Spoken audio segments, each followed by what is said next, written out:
സ്നേഹപിതാവായ ദൈവമേ, ജൈനീസ് media YouTube ചാനലിലൂടെ ഈ പ്രോഗ്രാം കാണുകയും കേൾക്കുകയും ചെയ്യുന്ന മുഴുവൻ ആളുകളെയും ദൈവസ്നേഹത്താൽ നിറയ്ക്കണമെന്നും പാപജീവിതത്തിൽ നിന്ന് പിന്മാറുവാനും ഒരു വിശുദ്ധ ജീവിതം നയിക്കുവാനും സ്വർഗത്തെ ലക്ഷ്യമാക്കിക്കൊണ്ട് ഭൂമിയിൽ ജീവിക്കാനുള്ള കൃപ നൽകണമെന്ന് പ്രാർത്ഥിക്കുന്നു. ഈ പ്രാർത്ഥനകളെല്ലാം യേശുക്രിസ്തുവിലൂടെ പരിശുദ്ധാത്മാ വഴി പിതാവായ ദൈവത്തിലേക്ക് ഞാൻ സമർപ്പിക്കുന്നു. പ്രാർത്ഥന കേട്ട് പ്രാർത്ഥനയ്ക്ക് പ്രത്യുത്തരം നൽകി ഞങ്ങളെ അനുഗ്രഹിക്കുന്നതിന് ഓർത്ത് ദൈവമേ നിങ്ങളോട് നന്ദി പറയുന്നു. കഴിഞ്ഞ വീഡിയോയിൽ പറഞ്ഞ കാര്യങ്ങൾ ഒരിക്കൽ കൂടി ഒന്ന് ആവർത്തിക്കുകയാണ്. കേരളത്തിൽ ഈ അടുത്ത നാളുകളായിട്ട് കഴിഞ്ഞ 2-3 മാസമായിട്ട് ചർച്ച ചെയ്യപ്പെട്ട 2 വിഷയങ്ങളാണ്.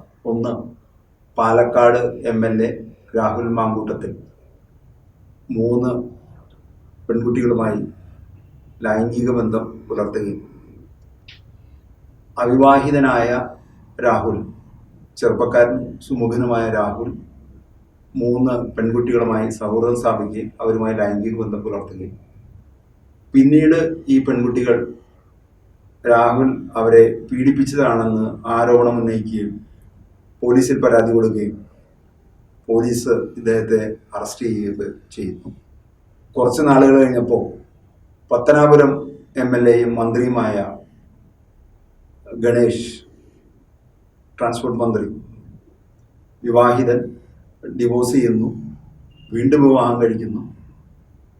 ആ 2ാം വിവാഹത്തിൽ ഭാര്യയോടൊപ്പം നിൽക്കുന്ന സമയത്ത് മറ്റൊരു സ്ത്രീയുമായി ബന്ധത്തിലാകുന്നു. സ്വന്തം വീട്ടിൽ വിവാഹിതനായ മന്ത്രി, പോലീസ് അകമ്പടി, പേഴ്സണൽ സെക്രട്ടറിമാർ, ഗവൺമെൻറ് ശമ്പളം കിട്ടുന്ന ആളുകളുടെയൊക്കെ കാവലിൽ വ്യഭിചാരം ചെയ്യുന്നു. പിന്നീട് ഭാര്യയുമായി ഒത്തുതീർപ്പുണ്ടാക്കി എന്നാണ് പറയുന്നത്. വ്യഭിചാരം പാപമാണ്. പാപം ചെയ്തു കഴിയുന്ന ദൈവം അത് കാണുന്നുണ്ട്, ദൈവമായ ശിക്ഷ നൽകുകയും ചെയ്യും. പോലീസ് പിടിക്കുകയോ പിടിക്കാതിരിക്കുകയോ, പോലീസ് കേസെടുക്കുകയോ കേസെടുക്കാതിരിക്കുകയോ, കോടതി വെറുതെ വിടുകയോ ഒക്കെ 2ാമത്തെ ഭാഗം. പരാതി പറയുകയും പരാതി പിൻവലിച്ചാൽ പിന്നെ നിയമ നടപടി ഇല്ലാതിരിക്കാം. എന്നാൽ ദൈവം അത് കാണുന്നുണ്ട്. ഈ കാര്യങ്ങൾ ചർച്ച ചെയ്യുന്ന സമയത്ത് ഒരു ക്രിസ്തീയ വിശ്വാസി എന്ന നിലയിൽ 2 കാര്യങ്ങൾ മുന്നോട്ട് വരികയാണ്. അതാണ് നമ്മുടെ ചർച്ചാ വിഷയം. അവിവാഹിതനായ രാഹുൽ 3 പെൺകുട്ടികളുമായി പ്രണയത്തിലാകുന്നു, അവരെ ലൈംഗികമായി ഉപയോഗപ്പെടുത്തുന്നു. വിവാഹം 2 തവണ കഴിച്ച ഗണേഷ് 2ാം വിവാഹത്തിലെ ഭാര്യ ആയിട്ടുള്ള ബന്ധം നിലനിൽക്കെ തന്നെ മറ്റൊരു സ്ത്രീയുമായി ബന്ധത്തിൽ ആകുന്നു. കയ്യോടെ തെളിവ് സഹിതം പിടിക്കപ്പെടുകയും ചെയ്യും.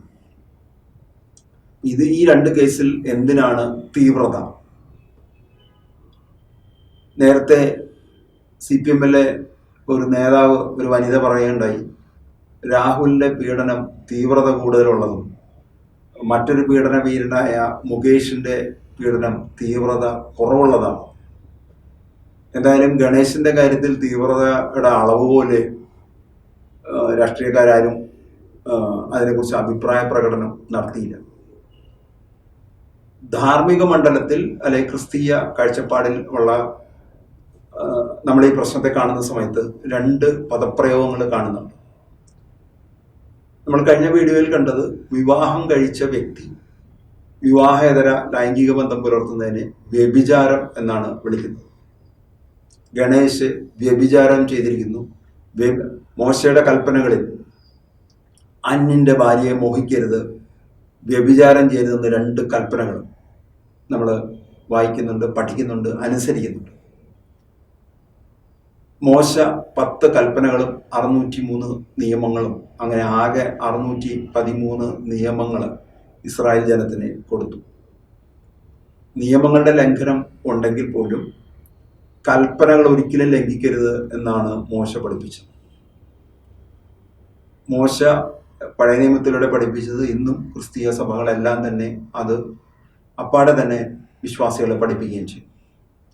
കുടുംബത്തിൻ്റെ കെട്ടുറപ്പിന്, സമൂഹത്തിൻ്റെ കെട്ടുറപ്പിന്, സഭയുടെ കെട്ടുറപ്പിന്, കുടുംബ ബന്ധങ്ങളിൽ ശൈഥില്യമുണ്ടാകരുത്. അതുകൊണ്ട് തന്നെ കഴിഞ്ഞ എപ്പിസോഡിൽ വ്യഭിചാരം എന്ന ദുർഭൂതത്തെക്കുറിച്ച് ഹോസിയ പ്രവചന പുസ്തകത്തിലെ 4-ാമത്തെ അധ്യായത്തിൽ 12-ാമത്തെ വാക്യത്തിൽ പറഞ്ഞ അതുമായി ബന്ധപ്പെട്ടൊരു ചിന്തകളാണ് നമ്മളുണ്ടായിരുന്നത്. അപ്പോൾ ആ വീഡിയോ ചെയ്തു കഴിഞ്ഞപ്പോൾ ആളുകൾ ചിലരൊക്കെ കണ്ട സമയത്ത് പറഞ്ഞു, വിവാഹം കഴിക്കാത്ത ഒരു വ്യക്തി ഏതെങ്കിലും സ്ത്രീകളുമായി, വിവാഹം കഴിക്കാത്ത പെൺകുട്ടികളുമായി ലൈംഗിക ബന്ധം പുലർത്തിയാൽ അതിലെന്താണ് തെറ്റ്? ഇംഗ്ലീഷ് ബൈബിൾ വായിക്കുന്ന സമയത്ത് വ്യഭിചാരത്തെ പ്രോസ്റ്റിറ്റ്യൂഷൻ എന്നും വിവാഹം കഴിക്കാത്ത ആളുകൾ തമ്മിലുള്ള ലൈംഗിക ബന്ധത്തെ ഫോർണിക്കേഷൻ എന്ന വാക്കാണ് ഉപയോഗിച്ചിരുന്നത്. ഇപ്പൊ കഴിഞ്ഞ വീഡിയോയിൽ പ്രോസ്റ്റിറ്റ്യൂഷനെ കുറിച്ചാണ് നമ്മൾ ചിന്തിച്ചിരുന്നെങ്കിൽ, പ്രാർത്ഥിച്ചതെങ്കിൽ, ഇന്ന് ഫോർണിക്കേഷൻ എന്നതിനെ കുറിച്ചും നമ്മൾ ചിന്തിക്കുകയും തുടർന്ന് നമ്മൾ പ്രാർത്ഥിക്കുകയും ചെയ്യാം. സഭ കൃത്യമായിട്ട് പറയുന്നു, സുവിശേഷം കൃത്യമായി പറയുന്നു, പൗലോസ്ലീഹയുടെ ലേഖനങ്ങളിൽ കൃത്യമായിട്ട് പറയുന്നു, ബൈബിൾ നമ്മോട് പറയുന്നു, വിവാഹത്തിന് മുൻപുള്ള ഏത് തരം ലൈംഗിക ബന്ധവും പാപമാണ്, അത് കൽപ്പനകളുടെ ലംഘനമാണ്, ദൈവസന്നിധിയിൽ പാപമായിട്ട് കണക്കാക്കപ്പെടും. ജീവന്റെ പുസ്തകത്തിൽ പേരെഴുതണമെന്ന് ആഗ്രഹിക്കുന്ന ആളുകൾ ഈ പാപത്തിൽ നിന്ന് അകന്നു നിൽക്കണം, ഒഴിഞ്ഞു നിൽക്കണം, മാറി നിൽക്കണം എന്നാണ് പറയുന്നത്. ഈ ഒരു കാഴ്ചപ്പാടിൽ നമുക്ക് ചിന്തകളെ മുന്നോട്ട് കൊണ്ടുപോകാം. എന്താണ് ഇതിനെക്കുറിച്ച് നമ്മൾ കാണുന്നത്? ഉത്തമഗീതം എന്ന പുസ്തകം, സോളമന്റെ ഉത്തമഗീതം, സോങ് ഓഫ് സോങ്സ്, 2-ാമത്തെ അധ്യായത്തിൽ 7-ാമത്തെ വാക്യത്തിന്റെ അവസാനം നമ്മൾ കാണുന്നത്, സമയമാകുന്നതിന് മുമ്പ് എൻ്റെ പ്രണയത്തെ ഉണർത്തരുതേ എന്നാണ് പറയുന്നത്. എന്ന് പറഞ്ഞു കഴിഞ്ഞാൽ വിവാഹബന്ധത്തിൽ ഏർപ്പെടുന്നതിന് മുൻപ്, വിവാഹത്തിന് മുൻപുള്ള, നമ്മുടെ നാട്ടിൽ വിവാഹം ഉറപ്പിക്കുന്നു, മനസ്സമ്മതം, വിവാഹം, ഇങ്ങനെയുള്ള ചടങ്ങുകൾ പോകുന്നു. ഇപ്പോൾ വിവാഹം എന്ന കൂദാശ നമ്മളെ ബന്ധിക്കുകയും അനുഗ്രഹിക്കുകയും ആശീർവാദിക്കുകയും ചെയ്യുന്നത്, ആ വിവാഹം എന്ന കൂദാശയിൽ പ്രവേശിക്കുന്നതിന് മുമ്പ് ലൈംഗികമായ ബന്ധം പുലർത്തരുത്, അത് പാപമാണെന്ന് സഭ നമ്മളെ പഠിപ്പിക്കും. ഉത്തമഗീതം നമ്മളിങ്ങനെ വായിക്കുന്നു. ഞാൻ നേരത്തെ പറഞ്ഞ ഒരിക്കലും കൂടി ആവർത്തിക്കണം. 2-ാമത്തെ അധ്യായത്തിലെ 7-ാമത്തെ വാക്യം, സമയമാകുന്നതിന് മുമ്പ് എൻ്റെ പ്രണയത്തെ ഉണർത്തരുത്. യുവതി യുവാക്കൾ പ്രത്യേകിച്ച് ജോലിയൊക്കെ കിട്ടി സ്വന്തം വരുമാനമൊക്കെ ആയിട്ട് വീടുകളിൽ നിന്ന് അകന്ന് കേരളത്തിന് പുറത്തോ അല്ലെങ്കിൽ ഇന്ത്യക്ക് പുറത്തോ വിവിധ വിദേശ രാജ്യങ്ങളിൽ വിവിധ സംസ്കാരമുള്ള ആളുകളുടെ ഇടയിൽ വസിക്കുന്ന സമയത്ത് നിങ്ങളുടെ മനസ്സിൽ ഈ ചിന്ത ഉണ്ടാകട്ടെ. എൻ്റെ ഒരു അകന്ന ബന്ധു, ഇപ്പോഴല്ല, 1980-കളിൽ ഒരു വിവാഹം, വിദേശത്ത് ജോലി ചെയ്യുന്ന യുവാവ് ഒരു യുവതിയുമായി വിവാഹബന്ധം ഉറപ്പിച്ചു. ഭയങ്കര പുരോഗമന ചിന്താഗതിയുള്ള കുടുംബാംഗങ്ങളാണ്. അതുകൊണ്ട് വിവാഹം കഴിഞ്ഞാൽ 7 ദിവസം കഴിഞ്ഞാൽ ഈ യുവാവ് വിദേശത്തേക്ക് പോകും. പിന്നീട് ഈ പെൺകുട്ടിക്ക് പാസ്പോർട്ട് കിട്ടി വിസയൊക്കെ അടിച്ചതിന് ശേഷമാണ് ഈ പെൺകുട്ടിയെ കൊണ്ടുപോകാനായിട്ട് സാധിക്കുന്നത്. അതുകൊണ്ട് ഈ പുരോഗമന ചിന്താഗതിയുള്ള കുടുംബക്കാർ ചെയ്തത്, എറണാകുളത്തുള്ള ഒരു പ്രശസ്തമായ ഹോട്ടലിൽ ഇവർക്ക് സൂട്ട് റൂം ബുക്ക് ചെയ്ത് കൊടുത്തു. വിവാഹം നിശ്ചയിച്ച നാൾ മുതൽ വിവാഹം വരെയുള്ള ദിവസം അവിടെ താമസിക്കുവാനുള്ള ക്രമീകരണങ്ങൾ ചെയ്തു കൊടുത്തു. കേട്ടവരൊക്കെ മൂക്കത്ത് വിരൽ വെച്ചു. അപ്പോൾ ആളുകൾ അതിനെ ന്യായീകരിക്കാനും ഒരു വിഭാഗം ഉണ്ടായി. ന്യായീകരിക്കാൻ വന്നവർ പറഞ്ഞത്, വിവാഹം ഉറപ്പിച്ചു കഴിഞ്ഞാൽ ബൈബിളിൽ പഴയ നിയമത്തിൽ വായിക്കുന്നുണ്ട്, യഹൂദ സംസ്കാരത്തിൽ വിവാഹം ഉറപ്പിച്ചു കഴിഞ്ഞാൽ അവർക്ക് ഒന്നിച്ച് സഹവസിക്കാം, അതിന് കുഴപ്പമൊന്നുമില്ല. പണ്ട് കാലത്ത് വിവാഹം ഉറപ്പിച്ചു കഴിഞ്ഞിട്ട് 10 മാസമൊക്കെ കഴിഞ്ഞിട്ട് വിവാഹം നടക്കുമ്പോൾ അവർക്ക് ഒന്നിച്ച് താമസിക്കാനുള്ള അധികാരമൊക്കെ ഉണ്ടെന്ന് പറഞ്ഞു. ബൈബിൾ വെച്ചിട്ട് തന്നെ തർക്കിക്കുകയാണ്. തൽമൂദില് ഇങ്ങനെയാണ് പറയുന്നത്, അവരുടെ മനസ്സമ്മതം കഴിഞ്ഞാലും അവർക്ക് ലൈംഗികമായ ബന്ധം പുലർത്താനുള്ള അനുവാദം ഇല്ല. പഴയ നിയമത്തിലെ വ്യാഖ്യാന ഗ്രന്ഥമാണ് യഹൂദരുടെ തൽമൂദ് എന്ന് പറയുന്നത്. അപ്പോൾ ഇത് കൃത്യമായിട്ട് വായിക്കാത്തതുകൊണ്ടാണ് ഇങ്ങനെ ഒരു ദുർവ്യാഖ്യാനമൊക്കെ ഉണ്ടായത്. പക്ഷെ ദൗർഭാഗ്യകരമായ ഒരു കാര്യം സംഭവിച്ചു. ഇവരുടെ പിന്നീട് വിവാഹമൊക്കെ നടന്നു. ഇവർക്ക് ജനിച്ച ഒരു കുഞ്ഞ്, 2 മക്കളുണ്ടായി. ഒരു കുഞ്ഞ് തളർവാദ രോഗിയായി, കിടപ്പ് രോഗിയായി മാറി. ഞാൻ കൂടുതലൊന്നും പറയുന്നില്ല. നാട്ടിൽ അതിനെക്കുറിച്ച് പല ബന്ധുക്കളുടെ ഇടയിൽ തന്നെ പല കഥകളും പ്രചരിക്കുന്നുണ്ട്. അത് ശാപമാണ്, കുടുംബത്തേക്ക് ശാപം വിളിച്ചു വരുത്തിയതാണ് എന്നൊക്കെ പറയുന്നുണ്ട്. അതിൻ്റെ ന്യായങ്ങളിലേക്കൊന്നും കടക്കുന്നില്ല. എന്തായാലും ഒരു കാര്യം ഉറപ്പിക്കാം, വിവാഹത്തിന് മുൻപുള്ള ലൈംഗിക ബന്ധം തെറ്റാണ്, പാപമാണ്, നിയമലംഘനമാണ്, സുവിശേഷത്തിനെതിരാണ്, കൽപ്പനകളുടെ ലംഘനമാണ്. അതുകൊണ്ട് തന്നെ നമുക്ക് മറ്റു ചില ചിന്തകളിലേക്ക് കടന്നു പോകാം. കൊരിന്ത്യർ സഭയ്ക്ക് എഴുതിയ 1-ാമത്തെ ലേഖനത്തിൽ 7-ാമത്തെ അധ്യായത്തിൽ 1-2 വാക്യങ്ങൾ നമ്മളിങ്ങനെയാണ് വായിക്കുന്നത്. സ്ത്രീയെ സ്പർശിക്കാതിരിക്കുന്നതാണ് പുരുഷന് നല്ലത്. ശാരീരികമായ വളർച്ച പ്രാപിച്ചു ഒരു വിവാഹം കഴിക്കുന്ന പ്രായം ഇന്ന് സർക്കാർ പറയുന്നുണ്ടല്ലോ, 18 വയസ്സും പെൺകുട്ടികൾക്കും 21 വയസ്സ് ആൺകുട്ടികൾക്കും എന്നാണ് സർക്കാർ പറയുന്നത്. ഈ പ്രായമെത്തിയ ആളുകളോടാണ് ഇത് കേൾക്കുന്നതെങ്കിൽ അവരോട് പറയുന്നത്, ഈ പ്രായം കഴിഞ്ഞു വിവാഹ ജീവിതത്തിൽ പ്രവേശിക്കാത്ത ആളുകളോട് പറയാണ്, സ്ത്രീയെ സ്പർശിക്കാതിരിക്കുന്നതാണ് പുരുഷന് നല്ലത്. സ്ത്രീയുടെ ശരീരത്തിൽ അല്ലെങ്കിൽ പെൺകുട്ടികളുടെ ശരീരത്തിൽ സ്പർശിക്കുന്ന സമയത്ത് ലൈംഗികമായ ഉണർവ് പുരുഷനുണ്ടാകുന്നു. അത് പിന്നീട് ലൈംഗികമായ തിന്മയിലേക്ക് നയിക്കുന്നു. അതുകൊണ്ട് തന്നെ പൗലോസ് പറയുന്നു, സ്ത്രീയെ സ്പർശിക്കാതിരിക്കുന്നതാണ് പുരുഷന് നല്ലത്. തുടർന്ന് പറയാണ്, വ്യഭിചാരം ചെയ്യുവാൻ പ്രലോഭനം ഉണ്ടാകുമെന്നതുകൊണ്ട് പുരുഷന് ഭാര്യയും സ്ത്രീക്ക് ഭർത്താവും ഉണ്ടായിരിക്കട്ടെ. നമ്മൾ തുടങ്ങിയത് മുഴുവൻ പാലക്കാട് MLA കാര്യത്തിലാണല്ലോ തുടങ്ങിയത്. 35 വയസ്സായ ചെറുപ്പക്കാരൻ എന്നേ അദ്ദേഹത്തിന് വിവാഹ ജീവിതത്തിൽ പ്രവേശിക്കാമായിരുന്നു. സാമ്പത്തിക ശേഷിയുള്ള കുടുംബം, അമ്മ റിട്ടയർഡ് പെൻഷനർ, സഹോദരിയുടെ വിവാഹം കഴിഞ്ഞിട്ടുണ്ട്. ഈ യുവാവിന് സ്വാഭാവികമായും വിവാഹ ജീവിതത്തിൽ പ്രവേശിക്കാമായിരുന്നെങ്കിൽ ഇത്തരം ഒരു കെണിയിൽ ചെന്ന് പെടില്ല. അതുകൊണ്ട് തന്നെ വചനം പറയുന്നു, ഞാൻ ഒരിക്കൽ കൂടി ആവർത്തിക്കുകയാണ്, സ്ത്രീയെ സ്പർശിക്കാതിരിക്കുകയാണ് പുരുഷന് നല്ലത്. വ്യഭിചാരം ചെയ്യാൻ പ്രലോഭനം ഉണ്ടാകുമെന്നതുകൊണ്ട് പുരുഷന് ഭാര്യയും സ്ത്രീക്ക് ഭർത്താവും ഉണ്ടായിരിക്കട്ടെ. ഹെബ്രായർക്ക് എഴുതിയ ലേഖനത്തിൽ 13-ാമത്തെ അധ്യായത്തിൽ 14-ാമത്തെ വാക്യം നമ്മളിങ്ങനെ വായിക്കുന്നു, എല്ലാവരുടെ ഇടയിലും വിവാഹം മാന്യമായി കരുതപ്പെടട്ടെ, മണവറ മലിനമാകാതിരിക്കട്ടെ. നമ്മുടെ വിവാഹത്തിന് ആദ്യ രാത്രി ഭാര്യയും ഭർത്താവും പ്രവേശിക്കുന്ന മുറിയെ നമ്മൾ വിളിക്കുന്നതാണ് മണവറ എന്ന്. ബലൂൺ കെട്ടി മുല്ലപ്പൂ ഇട്ടും അല്ലെങ്കിൽ പൂക്കൾ കൊണ്ട് അലങ്കരിച്ചും അല്ലെങ്കിൽ മറ്റു തരത്തിലുള്ള അലങ്കാര പ്രവർത്തികളൊക്കെ ചെയ്യുന്നതാണ്. അപ്പോൾ പറയുന്നു, മണവറ മലിനമാകാതിരിക്കട്ടെ. വിവാഹം കഴിയാത്ത യുവാവ്, വിവാഹം കഴിയാത്ത യുവതി വിവാഹത്തിന് മുൻപ് ലൈംഗിക ബന്ധം പുലർത്താതിരിക്കട്ടെ. വിവാഹം കഴിഞ്ഞ സ്ത്രീയും പുരുഷനും വിവാഹത്തിന് പുറമെയുള്ള ബന്ധങ്ങളിൽ ചെന്ന് പെടാതിരിക്കട്ടെ.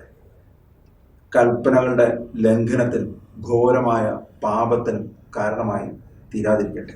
അസന്മാർഗികളെയും വ്യഭിചാരികളെയും ദൈവം വിധിക്കും.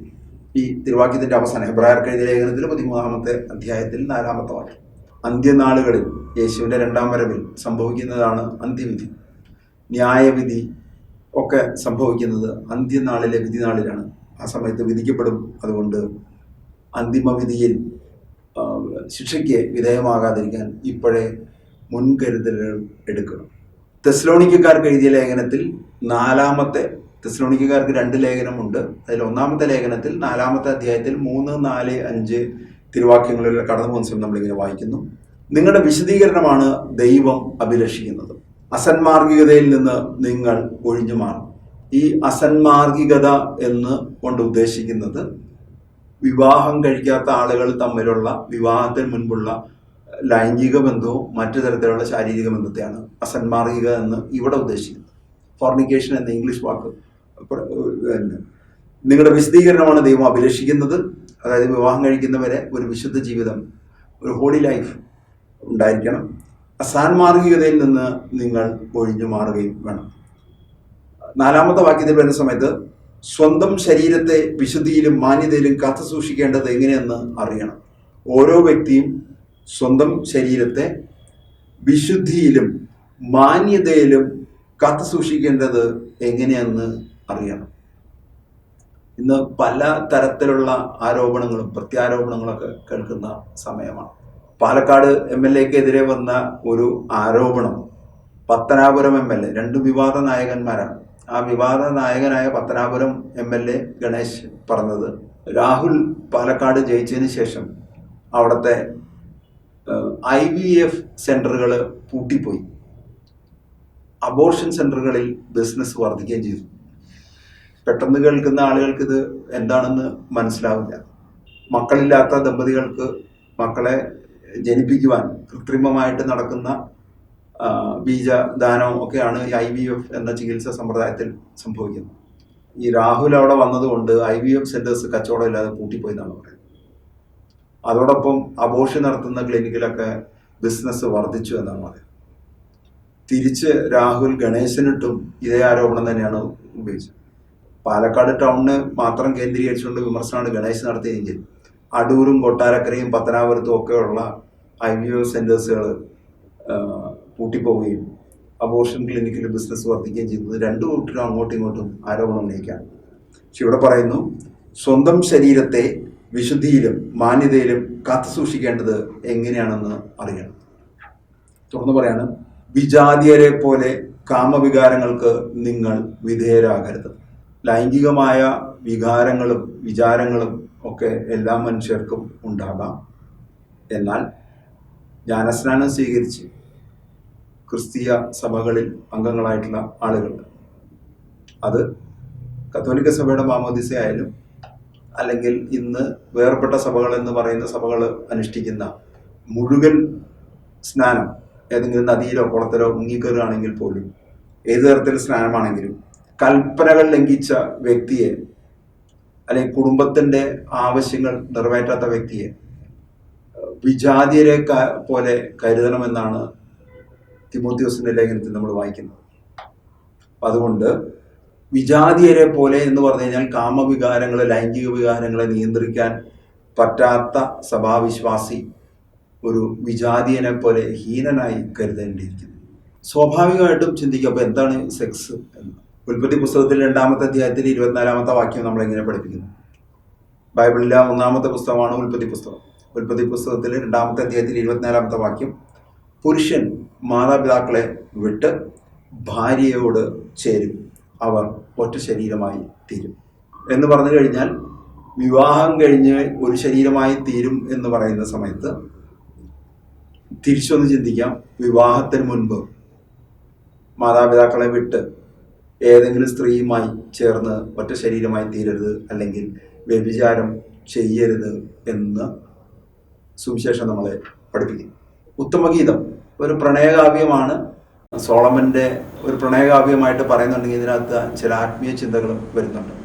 സമയത്തിൻ്റെ പരിമിതിയിൽ നിൽക്കാൻ ഉള്ളതുകൊണ്ട് ഉത്തമഗീതത്തിലേക്ക് പോകുന്നില്ല. ദൈവം അനുവദിക്കുകയാണെങ്കിൽ എന്തെങ്കിലും അതിൻ്റെ വ്യാഖ്യാനം, അതിൽ പറയുന്ന ചില സിനിമകൾ, കുറേ വർഷങ്ങൾക്ക് മുൻപ് വന്ന മോഹൻലാൽ അഭിനയിച്ച ഒരു സിനിമ ഉണ്ടായിരുന്നു, നമുക്ക് പാർക്കാൻ മുന്തിരിത്തോപ്പുകൾ എന്ന് പറഞ്ഞുകൊണ്ട് പത്മരാജൻ സംവിധാനം ചെയ്ത സ്ക്രിപ്റ്റ് എഴുതിയ ഒരു സിനിമ ഉണ്ടായിരുന്നു.